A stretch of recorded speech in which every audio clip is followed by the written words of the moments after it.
Makkabiym, Ri'shon, that is 1st Maccabees, chapter 6.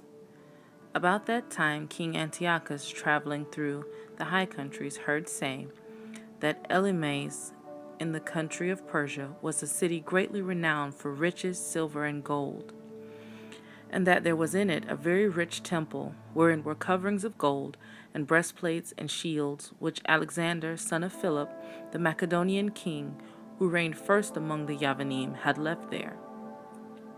Wherefore he came and sought to take the city and to spoil it, but he was not able, because they of the city, having had warning thereof, rose up against him in battle. So he fled, and departed thence with great heaviness, and returned to Babel.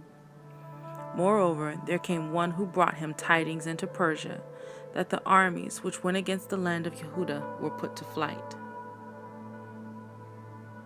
and that Lysias, who went forth with great power, was driven away of the Yahudim, and that they were made strong by the armor and power and store of spoils which they had gotten of the armies whom they had destroyed. Also, that they had pulled down the abomination which he had set up upon the altar in Jerusalem, that they had compassed about the sanctuary with high walls as before, and his city Beit Surah. Now when the king heard these words, he was astonished and sore moved, whereupon he laid him down upon his bed and fell sick for grief, because it had not befallen him as he had looked for. And there he continued many days, for his grief was ever more and more, and he made account that he should die. Wherefore he called for all his friends and said unto them, The sleep is gone from my eyes, and my heart fails for every care. And I thought with myself, Into what tribulation am I come, and how great a flood of misery it is, wherein now I am. For I was bountiful and beloved in my power, but now I remembers the evil that I did at Jerusalem, and that I took all the vessels of gold and silver that were therein, and sent to destroy the inhabitants of Yehuda without a cause.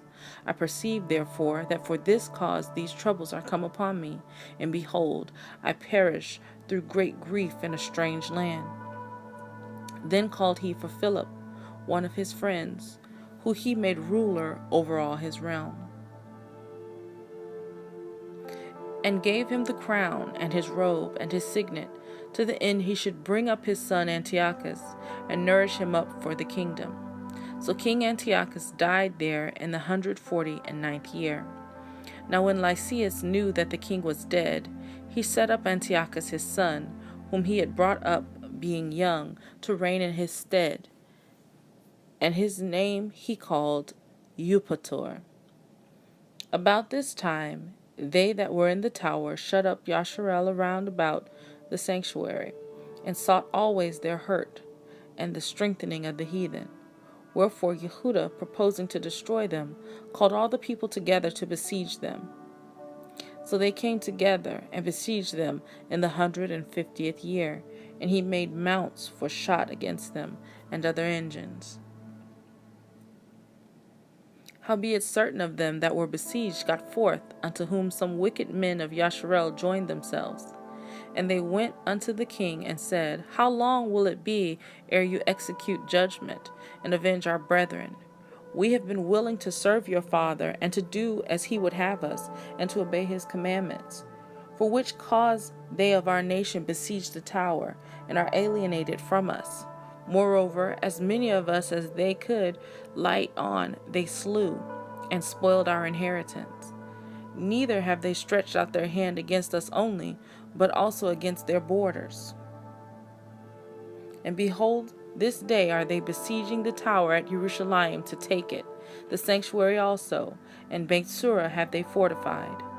Wherefore, if you do not prevent them quickly, they will do the greater things than these. Neither shall you be able to rule them. Now when the king heard this, he was angry, and gathered together all his friends, and the captains of his army, and those that had charge of the horse. There came also unto him from other kingdoms, and from isles of the sea, bands of hired soldiers, so that the number of his army was 100,000 footmen, and 20,000 horsemen, and 32 elephants exercised in battle. Those went through Edom and pitched against Beit Sura, which they assaulted many days, making engines of war. But they of Beit Sura came out and burned them with fire and fought valiantly. Upon this, Yehuda removed from the tower and pitched in Beit Zechariah over against the king's camp. Then the king, rising very early, marched fiercely with his host toward Beit Zechariah, where his armies made them ready to battle and sounded the shofars. And to the end they might provoke the elephants to fight, they showed them the blood of grapes and mulberries. Moreover, they divided the beast among the armies, and for every elephant they appointed 1,000 men, armed with coats of mail and with helmets of brass on their heads. And beside this, for every beast were ordained 500 horsemen of the best. These were ready at every occasion. Wheresoever the beast was, and whithersoever the beast went, they went also, neither departed they from him. And upon the beast were there strong towers of wood, which covered every one of them, and were girt fast unto them with devices. There were also upon every 32 strong men that fought upon them, beside that Indian that ruled him. As for the remnant of the horsemen, they set them on this side and that side at the 2 parts of the host, giving them signs what to do, being harnessed all over amidst the ranks. Now when the sun shone upon the shields of gold and brass, the mountains glistered therewith and shined like lamps of fire. So part of the king's army, being spread upon the high mountains, and part on the valleys below, they marched on safely and in order. Wherefore all that heard the noise of their multitude, and the marching of the company, and the rattling of the harness, were moved, for the army was very great and mighty. Then Yehuda and his hosts drew near and entered into battle, and there were slain of the king's army 600 men. Eleazar also, surnamed Savaran, perceiving that one of the beasts armed with royal harness was higher than all the rest, and supposing that the king was upon him, put himself in jeopardy to the end he might deliver his people and get him a perpetual name. Wherefore he ran upon him courageously through the midst of the battle, slaying on the right hand and on the left, so that they were divided from him on both sides. Which done, he crept under the elephant and thrust him under and slew him, whereupon the elephant fell down upon him, and he died.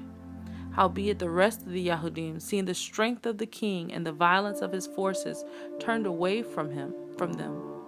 Then the king's army went up to Jerusalem to meet them, and the king pitched his tent against Yehuda and against Mount Sion.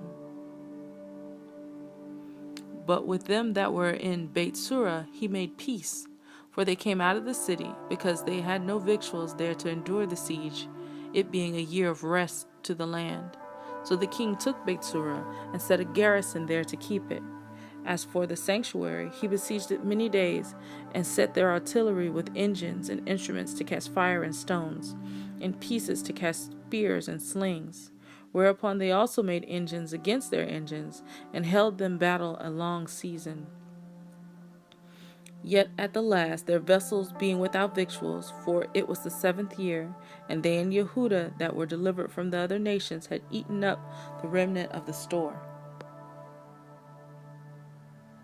There were but a few left in the sanctuary, because the famine did so prevail against them, that they were fain to disperse themselves, every man to his own place. At that time Lysias heard say that Philip, whom Antiochus the king, while he lived, had appointed to bring up his son Antiochus, that he might be king, was returned out of Persia and Media, and the king's hosts also that went with him. And he sought to take unto him the ruling of the affairs. Wherefore he went in all haste, and said to the king and the captains of the host and the company, We decay daily, and our victuals are but small, and the place we lay siege unto is strong, and the affairs of the kingdom lie upon us. Now therefore let us be friends with these men, and make peace with them, and with all their nation, and covenant with them, that they shall live after their Torah as they did before. For they are therefore displeased, and have done all these things, because we abolished their Torah. So the king and the princes were content, Wherefore he sent unto them to make peace, and they accepted thereof. Also the king and the princess made an oath unto them, whereupon they went out of the stronghold. Then the king entered into Mount Sion, but when he saw the strength of the place, he broke his oath that he had made, and gave commandment to pull down the wall round about. Afterward departed he in all haste, and returned unto Antioch, where he found Philip to be master of the city. So he fought against him, and took the city by force.